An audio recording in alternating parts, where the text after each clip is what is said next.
Welcome back to An Open Page with LongTemple.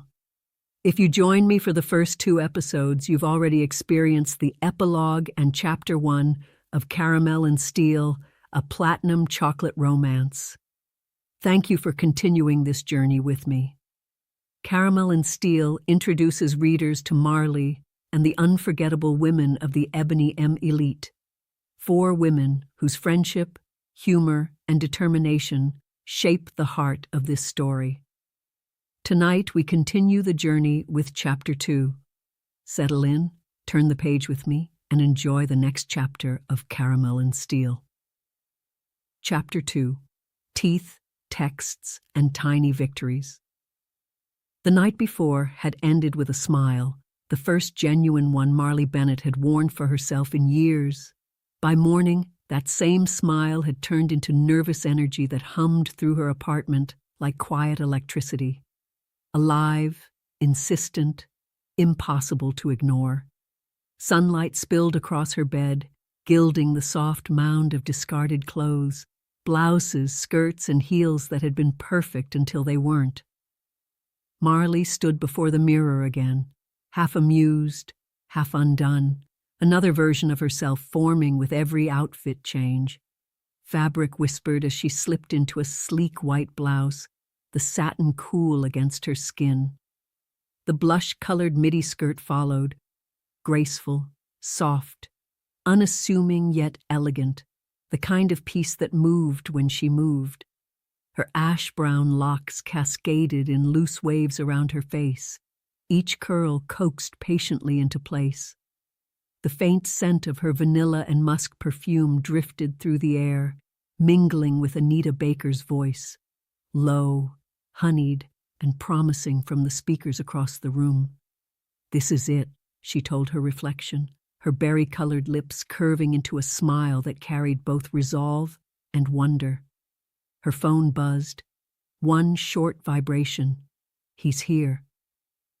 For a heartbeat she froze, breath caught, pulse quickening, the way a woman pauses at the edge of something she knows will change her. Then she exhaled, clutching her purse. Her heels clicked across the hardwood floor, in rhythm with her heartbeat, as she crossed the apartment, locking the door behind her with deliberate calm. By the time she slid behind the wheel of her car, calm had dissolved into exhilaration. Her heart thrummed beneath her blouse, steady as percussion beneath melody. The city rolled past her window, storefronts glowing, streetlights flickering like winks of permission. The drive blurred into motion and thought, 100 tiny what-ifs tumbling through her mind. What if he doesn't look like his photos? What if the spark fizzles before dessert? She shook her head and smiled to herself. Stop it, Marlie. The man has depth. He listens. He makes you laugh. And there was something else she had noticed the night before. The way he spoke about faith, not loudly, not performatively, but like a man who carried it quietly inside his bones. The way his sentences slowed when he mentioned gratitude. The way he listened fully before answering, as if patience had become a discipline in his life. She had noticed his clothes in the photos, too. Nothing flashy. Pressed shirts, clean lines, intentional. The kind of dressing that said a man respected himself and the moment he was stepping into. It stirred something inside her she hadn't expected. A sense of steadiness, of groundedness, not excitement, not performance, peace. She adjusted the rearview mirror and caught her own grin.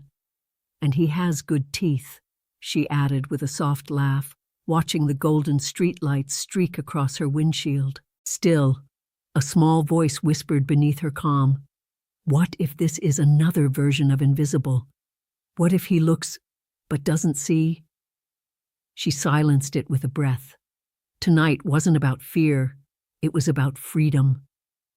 The night air slipped through her cracked window, carrying a trace of summer rain and city exhaust.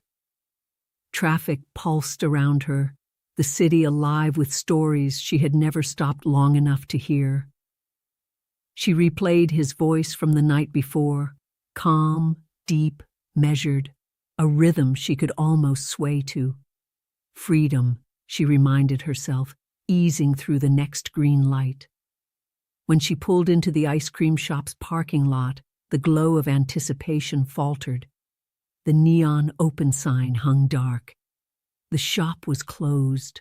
Her heart dipped, disappointment settling across her shoulders like cool night air. She parked and stared at the dark window. Maybe this is a sign, she thought. Maybe the universe is laughing again. The empty lot shimmered beneath the streetlight. Too quiet, too still. The faint scent of sugar and asphalt lingered in the air, ghosts of sweetness that might have been. She tapped the steering wheel. So much for my genius plan. Earlier that evening, on the other side of town, Trunk had stood inside the quiet order of his walk-in closet, rows of pressed shirts, folded slacks, polished shoes, a reflection of the life he had built through discipline and repetition. For 35 years, Dr. Trunk had worked as a clinical psychologist at a New Jersey state mental institution, guiding fragile minds through storms of memory, mania, grief, and regret. His voice had often been the only steady bridge between chaos and calm. Patients called him Doc. Nurses called him Dr. Trunk. Staff called him the man with the steady eyes. Even now, he could still smell the disinfectant that clung to those long corridors. He could hear the shuffle of paper slippers across waxed floors, the distant hum of fluorescent lights, the soft click of secured doors closing at shift change. 35 years of holding other people's pain had taught him steadiness, but it had also taught him silence. 6 months ago, he had retired. They gave him a plaque, a cake, speeches about dedication, service, legacy, freedom, they called it. But freedom had sounded suspiciously like quiet. Earlier that evening, on the other side of town, Trunk had stood inside the quiet order of his walk-in closet, rows of pressed shirts, folded slacks, polished shoes, a reflection of the life he had built through discipline and repetition. For 35 years, Dr. Trunk had worked as a clinical psychologist at a New Jersey state mental institution, guiding fragile minds through storms of memory, mania, grief, and regret. His voice had often been the only steady bridge between chaos and calm. Patients called him Doc. Nurses called him Dr. Trunk. Staff called him the man with the steady eyes. Even now, he could still smell the disinfectant that clung to those long corridors. He could hear the shuffle of paper slippers across waxed floors, the distant hum of fluorescent lights, the soft click of secured doors closing at shift change. 35 years of holding other people's pain had taught him steadiness, but it had also taught him silence. 6 months ago, he had retired. They gave him a plaque, a cake, speeches about dedication, service, legacy, freedom, they called it. But freedom had sounded suspiciously like quiet. He had spent decades listening to other people unravel, holding their secrets until they found footing again. But in the quiet of retirement, he realized how much of himself had been placed on hold in the process. When there was no one else to listen to, the house echoed with his own unspoken questions. Now, standing before his closet, he realized how long it had been since he had dressed for anything that wasn't work, church, or routine. His fingers brushed along a row of collars before pausing on a light blue polo. "All right," he murmured softly. "Let's try this again." The fabric felt crisp beneath his hands. He paired it with navy slacks, a caramel belt, and polished shoes, then a light touch of sandalwood cologne. Subtle, deliberate. For decades, that scent had steadied anxious patients sitting across from him. Tonight, it would steady him. He studied his reflection, shoulders square, eyes clear, possibility. He picked up his phone and texted Trey. Meeting her tonight. Wish me luck. Trey replied almost instantly. You've got this, Doc. If all else fails, tell her you're the BBQ king. Trunk laughed, shaking his head, always running his mouth. But the laughter steadied him more than he expected. He grabbed his keys, gave the mirror one last look, and said quietly, time to stop analyzing and start living. Back in the parking lot, Marlie was just about to pull away when headlights flared in the far corner. She turned. Then she saw it. A sleek, dark truck parked off to the side, the engine idling low. Her pulse lifted. The driver's door opened. Trunk stepped out. The first thing Marlie noticed was his height.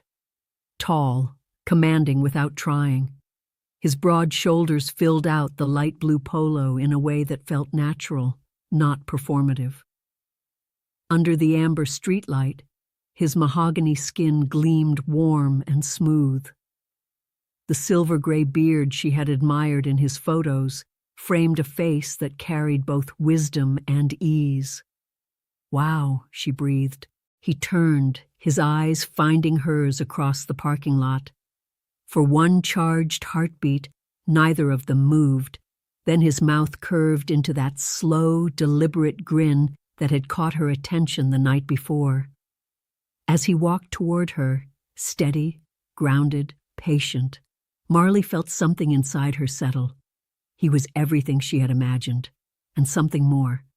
Her car door opened and she stepped out, radiant, poised, very real. The streetlight kissed her skin and caught in her hair like liquid bronze. For a moment, neither spoke. Then he drew a slow breath. Well, here we go. Looks like the shop closed early, he said warmly. Story of my life, Marlie laughed. Guess the universe wanted to see if I could improvise.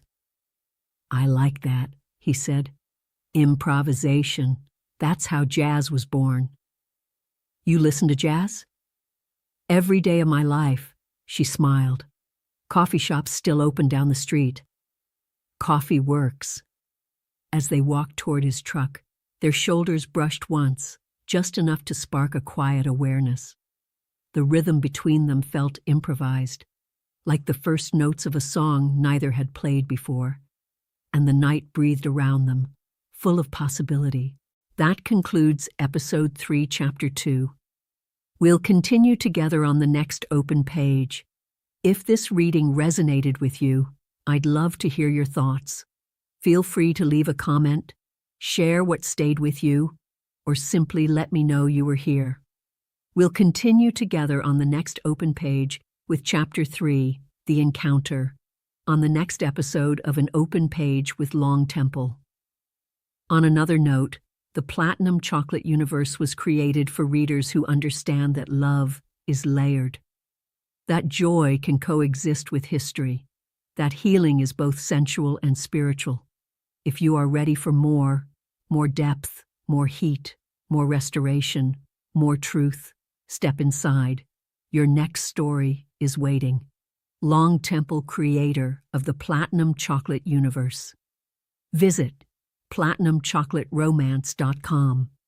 Follow LongTemple on my Amazon author page, or simply look for my videos on YouTube. An Open Page with LongTemple.